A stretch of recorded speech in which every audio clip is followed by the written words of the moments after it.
The colony ship Aurora had crash-landed on Verdus 7, a lush but unforgiving planet with violet skies and unpredictable storms.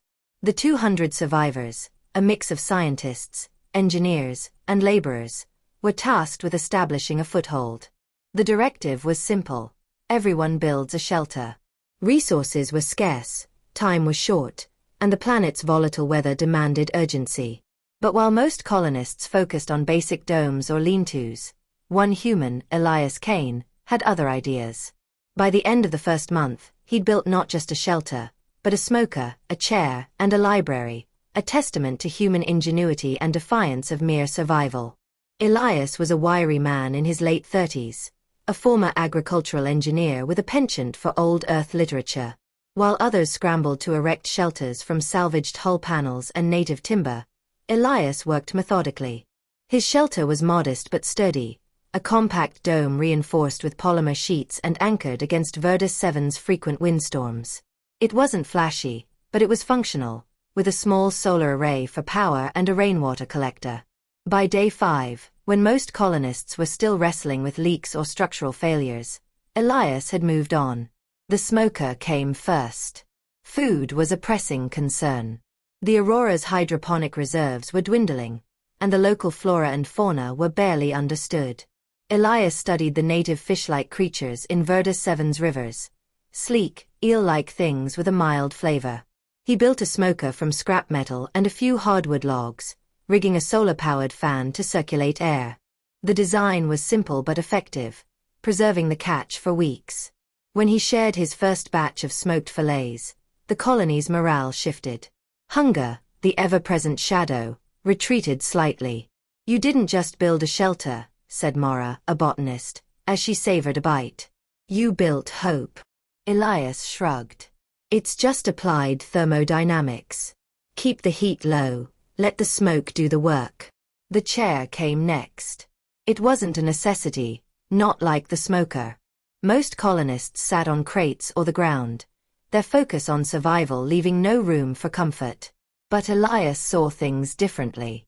He'd noticed the slump in people's shoulders, the way exhaustion dulled their eyes. One evening, he hauled a fallen log from the forest, its wood dense and polished smooth by Verdus 7's acidic rains.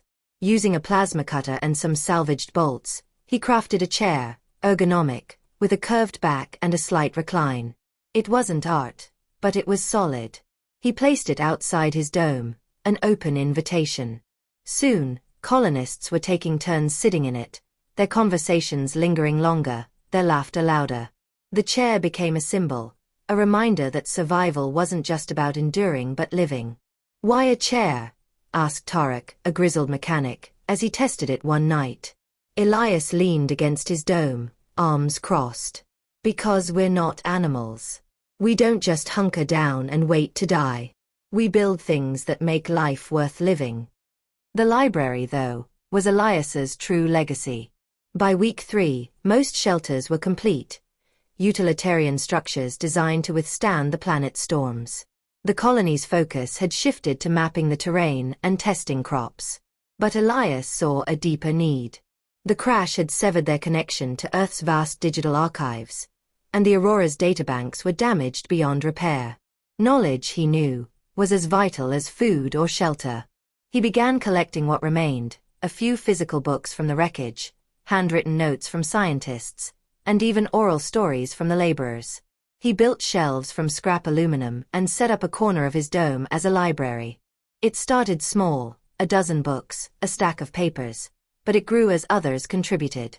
A geologist donated a field guide, a medic shared a first aid manual.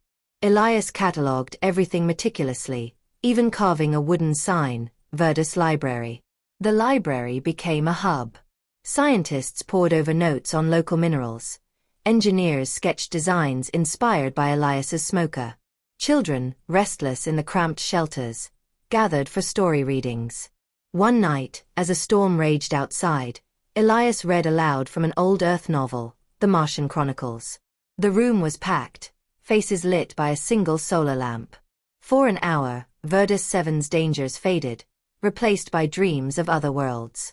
But not everyone approved. Commander Ruiz, the colony's leader, confronted Elias one morning. "You're wasting time," she said, gesturing at the library. "We need more solar arrays, not bookshelves. This isn't a vacation." Elias didn't flinch. "You think survival's just food and walls? We're human because we think, because we create. Neglect that, and we're just machines." Ruiz scowled but didn't argue. She'd eaten his smoked fish, sat in his chair, even borrowed a manual from his library. She knew he was right, even if she couldn't admit it. Word of Elias's work spread beyond the colony. A week later, a scouting party encountered a native species, humanoid, with translucent skin and keen eyes. The Verdisians, as the colonists called them, were cautious but curious. They'd built their own shelters, intricate structures of woven vines, but their technology was rudimentary. When they visited the human camp, Elias invited them to the library. Through gestures and broken translations, he shared a star chart from an old astronomy text. The Verdisians, awestruck, pointed to their own constellations. A trade began, human knowledge for Verdisian herbs that boosted immunity. By the second month, the colony was thriving. Crop yields improved, thanks to Elias's library notes on soil chemistry. The smoker preserved enough food to last through the rainy season. The chair, now one of several Elias had built, fostered a sense of community. But it was the library that truly set the humans apart. Other species on Verdis, 7, migratory insectoids, amphibious traders, visited, drawn by rumors of the human who built more than a shelter. They brought their own knowledge, and the library grew into a galactic archive, a beacon of collaboration. Elias never sought recognition. When Ruiz finally acknowledged his contributions, he just nodded. "I didn't do it for medals," he said. "I did it because that's what humans do. We don't just survive. We build." Years later, when the colony had grown into a bustling settlement, the library stood at its heart. The smoker was now a communal kitchen, the chair a prototype for furniture crafted by artisans. Elias, older and grayer, still tended the library, now housed in a proper building. Visitors from other worlds marveled at the human colony, not for its size or strength, but for its spirit. While everyone built a shelter, Elias had built a legacy.